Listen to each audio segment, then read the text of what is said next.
نوجوان ساتھیوں، پیارے دوستوں اور دینی بھائیوں، اصلاح معاشرہ کے سلسلے میں جیسا کہ ہمارے حضرت مولانا مفتی مجتبیٰ صاحب دامت برکاتہ نے ابھی مختصر سے لفظوں میں غرض و غایت بیان کی کہ کیوں اس کی ضرورت پیش آ رہی ہے۔ سچائی یہ ہے کہ ہمارے درمیان جو اسلام مخالف اور شریعت مخالف اور دین مخالف ترتیب بن جا رہی ہے اور جو اعمال ہم کر رہے ہیں یا انجانے میں ہم سے کرائے جا رہے ہیں، ہم ان باتوں کو سمجھ نہیں پا رہے، ان کی حقیقتوں تک نہیں جا پا رہے ہیں اور انجانے میں ہم ان کاموں کو کر لیتے ہیں بڑائی سمجھ کر۔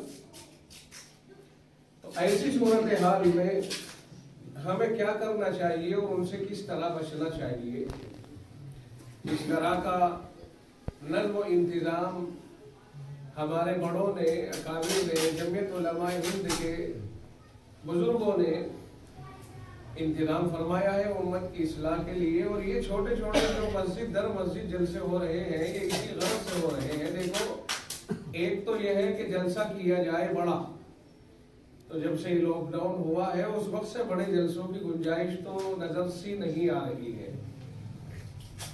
طرح طرح کی اجازت کے مسائل کھڑے ہوتے ہیں، پھر اس میں بھی وقت کے مسائل کھڑے ہوتے ہیں، کب سے کب تک، پھر اس میں بھی کتنا آواز سے اس کو کہا جائے، کتنی دور تک آواز جائے اور کہاں اس کو کیا جائے، یہ سارے مسائل کھڑے ہوتے ہیں۔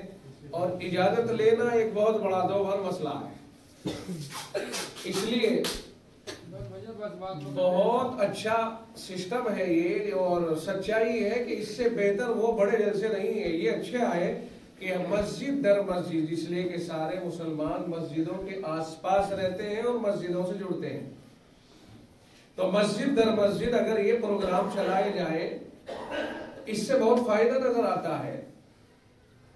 اور اگر باہر یہ پروگرام چلائے جاتے ہیں تو وہ ایک میلے کی شکل اختیار کر لیتا ہے، کچھ تو وہاں عطر بیچنے والے بیٹھ جاتے ہیں، کچھ ٹوپیاں، تسبیح، مسواک، کتابیں، یعنی وہ ایک بازار کی شکل ہے۔ کچھ وہاں چائے پکوڑی والے بیٹھ جاتے ہیں، کچھ اور دوسری چیزیں، تو آدھے آدمی اس بازار میں لگ جاتے ہیں، بلائے ہم نے، آئے اپنے گھروں سے جلسے کے نام پر، رک گئے بازار میں۔ تو اس سے ہمارے لیے ایک اچھا پیغام تو نہیں گیا۔ کم من فئۃ قلیلۃ غلبت فئۃ کثیرۃ باذن اللہ، تھوڑے ہی صحیح لیکن اگر وہ اچھے ہوں گے تو انشاءاللہ انہی سے انقلاب برپا ہو جائے گا۔ بہت بڑی تعداد کبھی کبھی مغلوب ہو جاتی ہے اور اپنے عزم اور اپنے مقصد میں ناکام ہو جاتی ہے، اور بہت چھوٹی سی جماعت اپنے منصوبے میں کامیاب ہو جاتی ہے۔ اب جیسے مثال کے طور پر مسجدوں میں جو لوگ آئیں گے، پہلی بات تو یہ ہے کہ مسجد میں ایک صاف ستھرا آدمی آتا ہے۔ کوشش یہ ہوتی ہے کہ مسجد میں جائیں اور صاف ہو، نماز کے ساتھ اہتمام کے ساتھ آدمی مسجد میں آتا ہے، ناپاک نہیں آتا، گندے پیروں سے، گندے کپڑوں سے۔ کوشش یہ ہوتی ہے مسجد میں جا رہے ہیں وہ ٹھیک ٹھاک سا ہونا چاہیے۔ تو جو نورانیت مسجدوں میں پروگرام کرنے سے آتی ہے وہ واقعی اس کا تجربہ ہوا ہے، وہ ان باہر کے جو اوپن تراہوں چوراہوں کے اوپر اور گلیوں میں اور سڑکوں پہ جو اجلاس یا کسی میدان میں ہوتے ہیں، اتنی نورانیت وہاں نظر نہیں آتی۔ تھوڑے ہی صحیح لیکن بڑے کام کے ہوتے ہیں، اور ان کے دل میں جذبہ ہوتا ہے، وہ پہلے سے اللہ سے ڈرے ہوئے ہوتے ہیں۔ جو بات وہ لے کر جائیں گے اور جس فکر کے ساتھ وہ لے کر جائیں گے وہ فکر واقعی مفید تر فکر ہوگی۔ اس لیے جمعیت نے یہ پروگرام جگہ جگہ چلائے، اور صرف یہی نہیں غازی آباد میں بلکہ پورے ہندوستان کے اندر یہ پروگرام چلائے جا رہے ہیں۔ ہم نے ربیع الاول میں راجستھان میں جا کر کے تقریباً میں 9 یا 10 دن راجستھان میں پروگراموں میں رہا۔ روزانہ کبھی 2 بھی ہوتے تھے، کبھی 1 ہوتا، 1 تو ہوتا ہی تھا لیکن 2 بھی ہو جایا کرتے تھے۔ ادھر کا علاقہ تھا